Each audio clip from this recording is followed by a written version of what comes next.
거룩하시고 사랑이 많으신 하나님 아버지, 오늘도 저희에게 생명 주시어 파란 하늘 밑에 갖가지 싱그러운 나무들과 만발한 꽃들을 보게 하심 감사합니다. 그동안 코로나로 폭동으로 우린 갖가지 어려움 속에서도 주님의 크신 날개 아래 무사히 지낼 수 있었음을 감사드립니다. 그러나 만가지 은혜를 받고서도 주님의 사랑을 실천하지 못하고 이기적으로 살아온 것, 주님의 제자로 살지 못한 것, 부끄럽게 살아온 것 참회합니다. 주님의 지상명령, 내 이웃을 내 몸처럼 사랑하시라고 한 말씀을 무시했고 너무 옹졸하고 게으르고 이웃에 무관심하게 살아왔습니다. 자기 십자가를 지고 따르지 못했음을 참회합니다. 특히 이번 코로나 사태로 인하여 고통 속에서 좌절하는 이웃도 잘 보살피지 못했습니다. 주여 그들을 붙잡아 주시옵소서. 부족함 투성이의 우리지만 충성된 종들이 주님의 교회를 잘 지키고 아름답게 가꾸게 하심 감사드립니다. 어려움 가운데서 중고등학교, 대학을 무사히 졸업하게 하심 감사드립니다. 더욱더 성숙한 주의 일꾼 되게 하시고 더 많은 청소년들로 교회가 꽉 차게 하여 주시옵소서. 성령 충만한 교회 되어 힘차게 부흥 발전하게 하소서. 이웃을 잘 섬기고 세상에서 빛과 소금 역할 할 수 있는 청소년을 잘 양육하는 교회 되게 하소서. 우리 교회는 잘 베풀고 섬기는 교회, 특히 우리 교회를 거쳐간 유정근, 장민재, 정환, 지바올, 지갈렙, 양은영, 전 아브라함 선교사님 등 선교사님들을 중보기도와 물질로 잘 돕게 하옵소서. 열악한 환경 가운데서 코로나와 싸우고 있는 선교사님들을 보호하시고 우리 주님 손 굳게 붙잡고 잘 이겨내게 하옵소서. 또 우리 교회가 돕고 있는 오병이어 사역에도 너무 경제적인 어려움이 없게 하옵소서. 북한 동포를 긍휼히 여겨 하루속히 험악한 압제에서 벗어나게 하옵시고 미국이나 우리 조국 대한민국 등 위정자들이 주를 경외하는 사람 되게 하옵소서. 누가복음 6장 38절 주어라 그러면 너희에게도 주어질 것이다. 배를 누르고 흔들어 넘치도록 지어서 너희의 품에 안겨주실 것이다. 너희가 남에게 줄 때에 잰 분량만큼 너희가 도로 받을 것이다. 우리 교회는 더욱더 많이 퍼질 수 있는 교회 되어 하늘복 많이 받고 성령 충만한 교회 되게 하여 주옵소서. 예수님 이름으로 기도드립니다. 아멘.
샬롬, 반갑습니다. 여러분 평안하시죠? 네, 우리 교회도 여러 가지 준비로 바쁜 가운데 모두 잘 있습니다. 이제 7월 첫 주, 7월 5일 우리가 이제 오픈 예배하려고 여러 가지 준비하고 있고요. 안전 수칙, 예방 따른 모든 준비를 하고 여러분을 초청할 것입니다. 조금만 더 기다려 주시고 안전한 모습으로 평안한 모습으로 다시 뵙기를 바라겠습니다. 오늘 말씀 보도록 하겠습니다. 2주 전 말씀 같은 말씀인데요. 시편 37편 5절 6절 말씀 되겠습니다. 제가 말씀을 읽겠습니다. 쉬운 성경입니다. 여호와께 여러분의 길을 맡기고 그분을 굳게 믿으십시오. 그리하면 주님께서 다 이루어 주실 것입니다.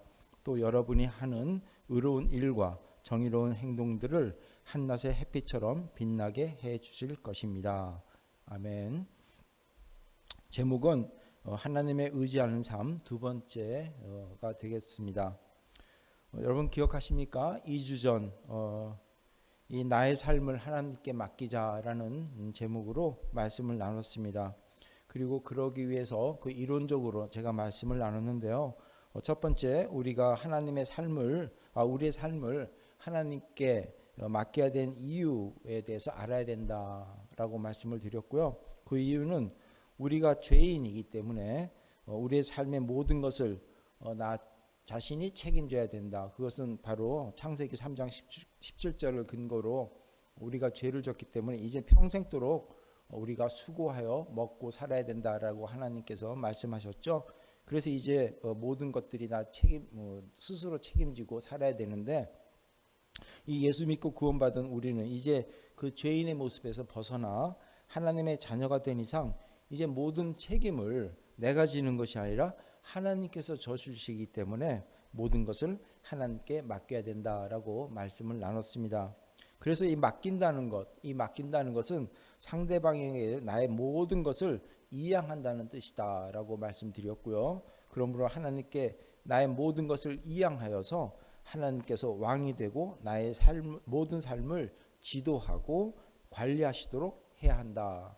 그것이 바로 우리의 삶을 하나님께 맡기는 삶이다라고 말씀을 나눴습니다. 그렇다면 오늘 이 평소에 하나님께 나의 삶을 온전히 맡기는다는 것은 구체적으로 어떻게 믿음 생활해야 되는 것인지를 한번 살펴보도록 하겠습니다. 그것은 바로 기도와 순종의 훈련으로 가능해진다라고 제가 말씀드리고 싶습니다. 기도 그리고 순종이라는 것입니다. 그래서 쉬지 말고 기도하라는 말씀이 있죠. 오래전에 어떤 분과 한번 대화를 나눴는데 그분이 이렇게 얘기했어요. 기도하면 살고 기도하지 않으면 죽어간다라고 얘기했던 기억이 납니다. 맞습니다.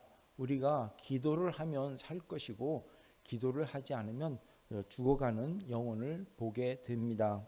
우리는 믿음 생활할 때 마음에 염려 근심이 있을 때마다 바로 그때는 기도할 때다라고 얘기를 합니다. 바로 그것은 기도를 통해서 하나님을 만나면 염려와 근심이 사라지고 자유인으로 회복되기 때문에 그렇습니다. 그래서 말씀 빌립보서 4장 6절에 이렇게 돼 있죠. 6절 7절 말씀입니다.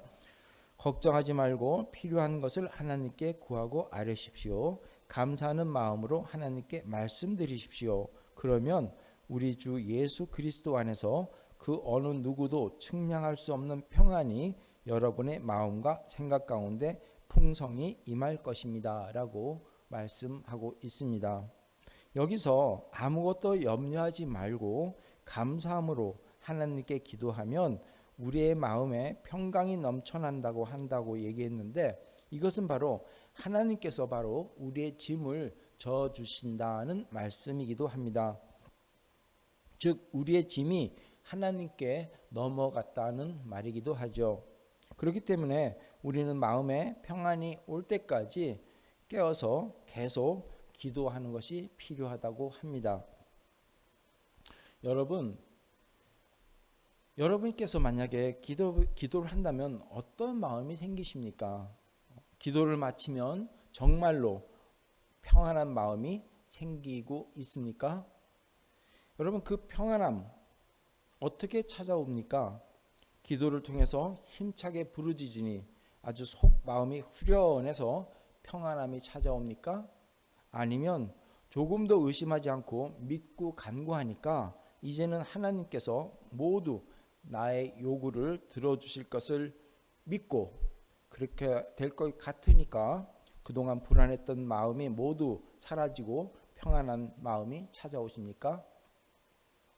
아니면 앞에서 말씀드린 대로 나의 모든 무거운 짐을 아버지께 맡기니 아버지가 모든 것을 맡아주심을 느끼고 걱정 근심 사라지고 가벼운 마음으로 평안함을 느끼십니까? 제가 다르게 질문할게요. 우리는 기도할 때 전적으로 하나님이 나의 아버지 또 나의 주인임을 고백하고 나가십니까? 아니면 아직도 내가 주인이고 하나님은 나의 부탁을 들어주시는 자임을 의식하며 기도와 간구로 의지하고 계십니까? 뭐가 다르냐라는 질문을 할 수가 있겠죠. 여러분, 하나님께서 나의 아버지 그리고 나의 주인임을 고백하고 진심으로 내가 모든 것을 주님께 내려놓게 된다면 나머지는 주님의 뜻에 맡기게 되는 것입니다.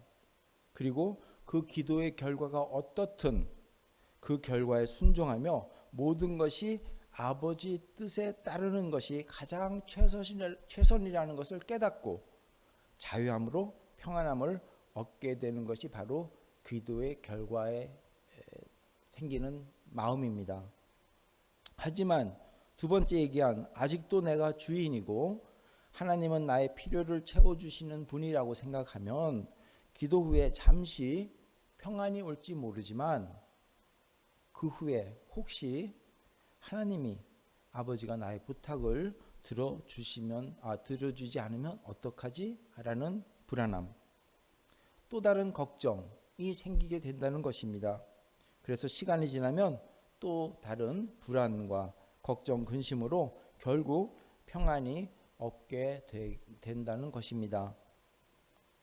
전에도 제가 기도에 대해서 한번 말씀을 드렸지만 리모트 컨트롤을 가지고 자신이 가지고 있습니다. 그래서 하나님을 향하여 리모트 컨트롤을 사용하다가 혹 응답이 없거나 또 자신이 원하는 방법이 아니면 마치 리모트 컨트롤로 자꾸 자기가 좋아하는 프로그램을 옮기듯이 주파수를 하나님께 고정시키지 못하고 또 다른 주파수를 눌러서 자신이 원하는 것을 찾게 되는데 이것은 바로 그 결과가 완전하지 못하기 때문에 불안한 마음으로 계속 살아가게 된다는 말씀입니다. 여러분, 제가 분명히 말씀드리지만 하나님을 의지하는 삶은 기도가 필요합니다. 그리고 간절히 기도해야 합니다. 그 가운데 평강이 온다는 것입니다. 그런데 기도 내용이 무엇인지 우리는 점검해야 할 필요가 있습니다. 그리고 기도를 어떻게 하느냐도 중요합니다. 여러분, 아주 간절하게 부르짖는 기도, 소리를 크게 막 지르라는 것이 아닙니다. 이 부르짖음이란 아주 간절함으로 온몸과 마음을 다해서 자신의 입장을 적극적으로 표현해서 상대방에게 전달되도록 노력하는 것을 말하죠. 이게 바로 간절함입니다. 이게 바로 부르짖음입니다. 여러분, 하나님은 결코 귀가 어두우신 분은 아닙니다. 하나님은 우리의 속마음을 다 아시는 분이십니다.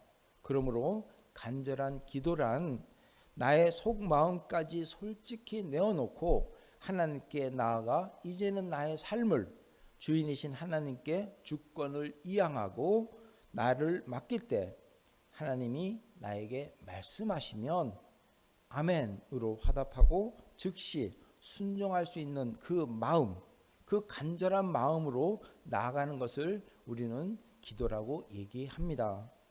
그러므로 기도의 소리가 기도의 소리의 크기가 중요한 것이 아니라 그의 마음이 중요하다고 봅니다.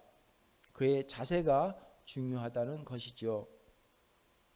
그렇기 때문에 만약 하나님의 뜻과 관계없는 기도라면 우리는 거기서 멈출 줄 알아야 할 것이고 하나님 뜻에 맞도록 기도 내용을 수정해 나가야 할 것입니다. 이것이 바로 기도를 하면서 하나님의 말씀에 순종하는 삶이 되는 것이고 그것이 바로 하나님께 나의 삶을 맡긴다는 것입니다. 여러분, 많은 사람들이 기도에 대해서 오해하고 있는 부분이 있습니다. 바로 그것을 우리는 우리의 뜻을 이루려는 수단으로 사용하고 있다는 것으로 착각하고 있다는 것입니다. 그것을 바로 잡자는 것이죠. 여러분, 우리가 만약 우리 간절하게 기도합시다라고 말할 때 보통 어떤 생각이 드십니까? 이제 나의 기도가 하나님께 전해지도록 그리고 하나님이 나의 기도를 들어주시도록 간절히 기도하자라고 기도합니다. 그리고 가능하면 큰 소리로 때로는 주님을 크게 부르기도 하고 때로는 방언 기도로 외치기도 합니다. 여러분, 이것이 잘못되었다는 것이 결코 아닙니다. 문제는 그렇게 기도하는 목적이 무엇냐 하는 것입니다. 그렇게 기도하는 것이 그 기도를 통해 주님의 음성 듣기를 간절히 듣기를 원하는 것인가? 아니면 나의 소원을 하나님이 듣고 이루어지기를 간절히 원하는 마음으로 그러는 것인가를 밝히자는 것이죠. 여러분, 기도가 결코 우상이 되어서는 안 됩니다. 우상은 사람들이 자신의 필요를 채우기 위해서 만들어진 신이지 결코 하나님 스스로 하나님이 아니라는 겁니다. 그런 의미에서 하나 짚고 넘어갈 것이 있습니다. 그것은 바로 기도 훈련을 하면서 조심해야 되는 부분이 있는데 그것은 바로 기도 일지 작성입니다. 아주 오래전에 제가 이 부분에 대해서 한번 말씀을 나눈 적이 있는데요. 우리는 보통 기도 일지라고 얘기하면 기도 제목 그리고 응답 날짜를 기록하게 됩니다. 많은 책에 또 기도 수첩 이런 데 보면은 기도 일지라고 돼 있고 기도 제목을 적습니다. 그리고 응답받은 날짜를 기록하도록 합니다. 그런데 바로 그 응답이라는 것, 그것은 바로 나의 간구, 나의 뜻이 언제 이루어지는지 그것을 적는 난입니다. 저도 그렇게 배웠었습니다. 하지만 이건 정말 위험한 것이라고 저는 생각합니다. 한마디로 나의 뜻을 하나님이 언제 들어주실지 하나님을 시험하는 체크리스트가 아닌가라는 생각을 합니다. 그리고 그 기도의 응답은 마치 자신의 능력인 것으로 또 기도의 능력으로 착각합니다. 능력은 오직 하나님 한 분이시지 기도나 은사나 어떤 집회 그 자체가 결코 될 수가 없습니다. 아까 잠시 언급했지만 잘못하면 우상이 될 수가 있기 때문에 그렇습니다. 결코 하나님이 원하시는 기도는 아니라고 봅니다. 어쩌면 이방신을 섬기는 자의 기도일 수가 있다는 것입니다. 그렇기 때문에 냉정히 말하면 기도일지는 어쩌면 다음과 같이 적혀야 될지 모르겠습니다. 기도 제목 그리고 응답받은 날짜가 아니라 즉시 그 기도를 통해서 내가 순종해야 할 일들을 나열하는 겁니다. 기도를 통해서 하나님께 아뢰고 하나님께서 음성을 들어주셨을 때 내가 그 응답을 그리고 내가 순종해야 되는 일들이 무엇인지를 내가 순서를 1, 2, 3 하고 나열해야 된다는 것입니다. 그리고 힘들지만 내가 순종한 날짜 그것을 적어 놔야 되겠죠.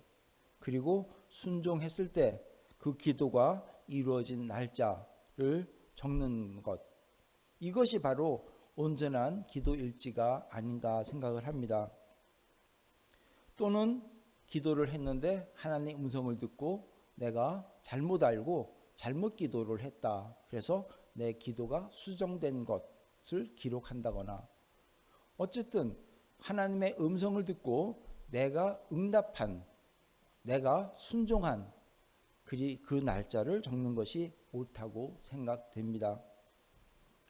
이것이 아무것도 염려하지 말고 모든 일에 기도와 간구로 너의 구할 것을 감사함으로 하나님께 아뢰어라. 그리하면 모든 지각에 뛰어난 하나님의 평강이 그리스도 예수 안에서 너의 마음과 생각을 지키시리라는 것을 확인하는 것이라고 봅니다. 이러한 기도를 통해 하나님께 우리를 맡겨 우리 모두의 마음에 평강이 오는 여러분이 되시기를 바랍니다. 여러분, 하나님은 자신의 아들까지 희생시켜 우리를 구원하시는, 또 우리를 만드신 주인이십니다. 그런 아버지가 우리를 어떻게 하시겠습니까? 우리의 속마음까지 모두 아시는 분, 외모를 보지 않고 우리의 마음을 보시는 분 아닙니까? 그런 분이라면 아빠 하고 달려갈 때 그냥 품에 안기면 그것으로 평안함을 가지는 것이 바로 자식의 도리가 아니겠습니까? 그러므로 자녀가 부모의 품에 안기며 평안함을 가지려면 부모가 따뜻하게 안아줘야 합니다. 즉 사랑받는 자녀가 되어야 한다는 것입니다. 그러므로 우리는 기도를 통해 하나님을 감동시켜 드려야 한다고 봅니다. 여러분, 자식이 부모님을 감동시키면요, 부모가 할 수 있는 것은 모두 다 해주시는 것이 바로 부모입니다. 그런데 우리가 기도를 통해 하나님을 감동시키는 것, 이것이 바로 우리가 모든 것을 주께 맡기는 것이라고 말하고 싶습니다. 그리고 그렇게 다 맡겨지면 평안이 온다는 것입니다. 예를 들면 배짱 두둑하게 한 번 죽지 두 번 죽냐? 떳떳하게 살다 죽는 거다. 저희 바람이 안 이루어져도 좋습니다. 그저 하나님만 믿습니다 하고 하나님께 달려가는 것입니다. 신앙인은 적어도 이 결단을 해야 한다고 봅니다. 이러한 배짱이 있어야 된다고 봅니다. 이것이 바로 100% 하나님의 주권을 인정하며 살아가는 모습이 아닌가 생각됩니다.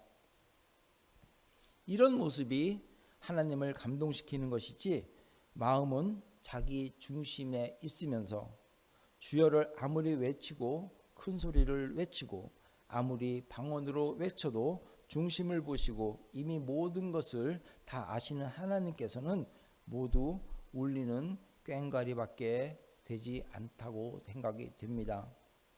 물론 그 잘못된 간절함이 하나님 보시기에는 측은히 보여서 어느 정도 들어주실지 모르지만 하나님이 원하시는 그런 모습은 결코 아니라고 분명히 말씀드리고 싶습니다. 우리는 우리의 본분, 즉 하나님이 아버지임을 고백하고 또 하나님 아버지의 자녀됨을 분명히 하고 평안함으로 하나님께 나아가 하나님을 감동시키는 자가 되어야 할 것입니다. 며칠 전 교회 단체 카톡방에서 우리 카톡직이 우리 차영희 권사님이 보낸 영상을 우연히 보게 되었습니다. 아마 많은 분들이 보셨으리라고 생각되는데요. 그 내용은 위키드라는 그런 프로그램의 한 장면이었습니다. 초등학교 1학년 아이 최명빈이라는 아이가 그 홀 엄마 밑에서 자라나면서 두 어린 동생을 키우는 아이, 8살짜리 아이가 그 위키드라는 프로그램에 출연을 했더군요. 근데 그 아이가 그 위키드에 출연한 이유는 돈을 벌고 싶다. 앞으로 노래도 잘해서 방송에 출연해서 돈을 많이 벌어서 큰 집에 사서 엄마를 행복하게 해주고 싶다라고 얘기하는 것을 들었습니다. 한쪽으로는 참 씁쓸한, 어린아이가 돈을 벌고 싶다. 많은 이제 연예인들이 또 그러한 모습으로 살아가면서 세상적으로 타락하는 모습을 보게 되는데, 정말 순진한 아이가 이 돈이 목적이 되어서 TV에 출연하고 뭔가 유명한 가수가 되고 싶다고 하는 것은 수많은 또 유혹들이 그를 얼마나 괴롭힐까 하는 생각이 좀 들었습니다. 어쨌든 그 프로그램을 봤는데, 그 아이는 이 세상의 모든 것을 다 주고 싶어 라는 노래를 불렀어요. 1절에서는 엄마의 입장에서 부르고, 2절은 아이가 대답하고 하는 노래인데, 엄마 사랑해요 라는 노래를 불렀습니다. 이 위키드라는 프로그램, 아이들을 어른 프로그램 비슷하게 만들어서 그 어른들 반응, 아이들 반응, 그리고 또 어떤 소속사의 반응을 나타내서 그 아이들을 키워나가는 어떤 프로그램 같아요. 그런데 어른들의 70% 이상 그리고 아이들의 70% 이상이 되어야 호응을 받아야 어떤 본선에 나가는 어떤 프로그램이었습니다. 그런데 이 최명빈 아이, 정말 많은 사람들을 울릴 수 있는 그런 장면이었는데, 어른들에게는 70% 이상의 호응을 받았어요. 그런데 아이들은 70% 호응을 해주질 않았습니다. 좀 안타깝다, 좀 아이들이 참 삭막하구나 하는 생각이 들었는데, 어쨌든 제가 말씀드리는 것은 그 다음 제가 그 TV 프로그램을 봤는데 그 이회에 송유진이라는 아이가 나옵니다. 이 아이는 TV 출연 목적이 이렇게 얘기를 하더군요. 요즘 자기 또래 아이들을 보면 어른 노래들을 너무 많이 부르고 어른 흉내를 낸다는 겁니다.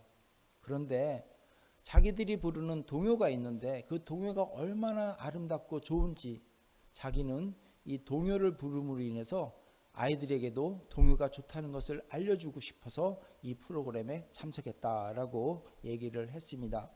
그리고 부르는 노래는 꼭 안아줄래요 라는 동요인데, 이것이 바로 이제 요즘 아이들이 많이 알려주고 있는, 그래서 친구의 잘못을 용서하고 안아주겠다라는 어떤 그런 내용, 친구의 실수를 용서하고 안아주겠다, 외로움을 이해하고 안아주겠다 하는 어떤 동요인데 그것을 불렀습니다. 그런데 이 동요가 끝나기도 전에 어른들, 아이들 모두 공감대를 형성해서 70% 이상을 해서 또 이제 예선 통과하는 그런 모습을 봤습니다. 저는 이 프로그램을 잠깐 보면서 이거구나 하는 생각이 들었어요. 모두에게 공감되고 모두를 감동시킨 무대였는데, 바로 우리 크리스천들도 하나님을 의지하며 사는 것이 얼마나 행복한지를 세상에 보여주면서 하나님도 공감하고 또 세상 사람들도 감동하는 그런 자가 되어야 되지 않을까 하는 생각을 해봤습니다. 여러분, 우리는 하나님의 자녀입니다. 우리는 하나님을 감동시켜 하나님이 우리를 기쁨으로 받아들이도록 해야 할 것입니다. 그래야 우리가 기도할 때 아빠 하고 달려가면 하나님께서 꼭 안아주시고 우리에게 평온함을 허락하시지 않겠습니까? 하나님을 감동시킨다는 것은 역시 세상 사람들에게도 감동이 돼야 한다고 봅니다. 형제 자매가 서로 무시하면서 부모님을 감동시킬 수는 없듯이 세상 사람을 무시하고 하나님을 감동시킬 수는 없을 것입니다. 그렇기 때문에 우리는 세상과 하나님을 동시에 감동시키는 하나님의 자녀로서 해야 할 일을 해야 한다고 봅니다. 그런 모습으로 살면서 하나님을 아빠라고 부르며 나의 주인됨을 인정하고 모든 것을 주께 맡기며 항상 감사와 기도로 주님께 나아갈 때 주님께서는 우리를 따뜻하게 안아주시고 우리는 주님께서 주시는 평안함으로 살아가는 우리 모두가 되어야 된다고 봅니다. 여러분, 기도로서 그리고 말씀 순종으로서 하나님께 나아가 우리 모두 평안한 모두가 되기를 예수 그리스도 이름으로 부탁드리며 축원합니다. 기도하시겠습니다. 아버지 하나님 감사합니다. 주님께서 저희들을 자녀 삼으시고 저희들이 주님을 나의 주인으로 고백한 이 시점, 저희들이 주님 앞에 나아갈 때 기도로 나가길 원합니다. 그리고 주님의 말씀하신 것을 순종하며 나아가길 원합니다. 그 가운데 우리가 평안함을 얻도록 인도하여 주시옵소서. 오늘 말씀처럼 모든 것을 주님께 아뢰고 감사하는 마음으로 하나님께 나아갈 때 그리스도 안에서 어느 누구도 측량할 수 없는 평안이 우리 마음과 생각 가운데 풍성히 임한다는 그 말씀대로 살 수 있도록 도와주시옵소서. 그래서 우리 모두가 주님을 모시며 주님을 의지하는, 그래서 평강을 차지하는 우리 모두가 되도록 축복하여 주시옵소서. 감사드리며 예수님 이름으로 기도드리옵나이다. 아멘.